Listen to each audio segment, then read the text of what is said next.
नमस्कार दोस्तों, वैदिक गणित के इस ऑनलाइन प्लेटफॉर्म पर आप सभी का स्वागत करते हैं। आप पढ़ रहे हैं वैदिक गणित। वैदिक गणित से हर सवाल हो जाता है आसान। तो चलिए हम स्टार्ट करते हैं। आज हमारी क्लास में हम सीखेंगे क्यूब कैसे निकालते हैं किसी भी संख्या का। इसके लिए मैंने यहाँ पर 43 लिया है। 43 का मुझे यहाँ पर क्यूब निकालना है। इसके लिए सबसे पहले हमें करना है 4 का क्यूब। तो 4 का क्यूब होता है 64, लेकिन 64 दोस्तों डबल डिजिट है। हमें यहाँ पर हमेशा याद रखना है कि ट्रिपल डिजिट ही लेना है, यानी कि 3 नंबर ही यहाँ पर होने चाहिए। इसके बाद हमें 3 का क्यूब निकालेंगे तो जो 27 होता है, लेकिन ये भी डबल डिजिट है। इसके लिए भी इसके आगे मैंने 0 लगा दिया और इसे ट्रिपल डिजिट कर दिया। इसके बाद हमें 4, 3 और ये जो 3 दिख रहा है क्यूब वाला, इन तीनों को आपस में मल्टीप्लाई करना है। तो यहाँ पर करेंगे 4 इंटू 3 इंटू 3, तो ये हो जाएगा हमारा इसका आंसर 36।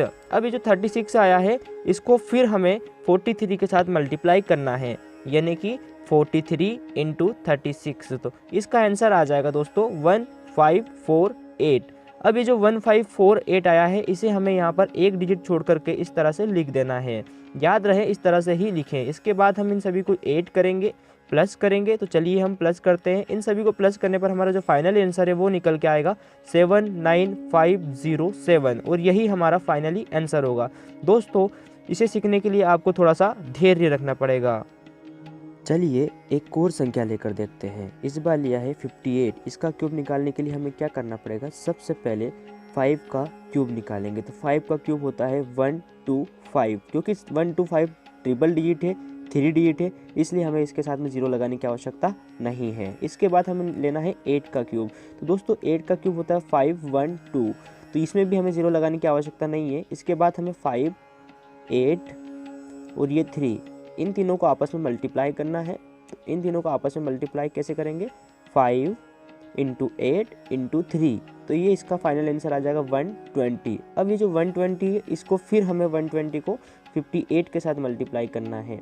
तो हम करेंगे 58 इंटू 120, इसका जो आंसर हो जाएगा 6960 आ जाएगा। अब ये 6960 है, एक डिजिट छोड़कर इस तरह से हमें यहाँ पर लिख देना है। अब चलिए अब इन सभी को हम ऐड करते हैं, प्लस करते हैं। तो इन सभी को प्लस करने पर हमारा फाइनली जो आंसर आएगा वो निकल कर आ जाएगा। तो ये हमारा फाइनली आंसर 195112 आया है, और यही हमारा फाइनली आंसर होगा। दोस्तों उम्मीद करता हूँ आपको समझ में आएगा। चैनल को सब्सक्राइब, लाइक, शेयर जरूर करें।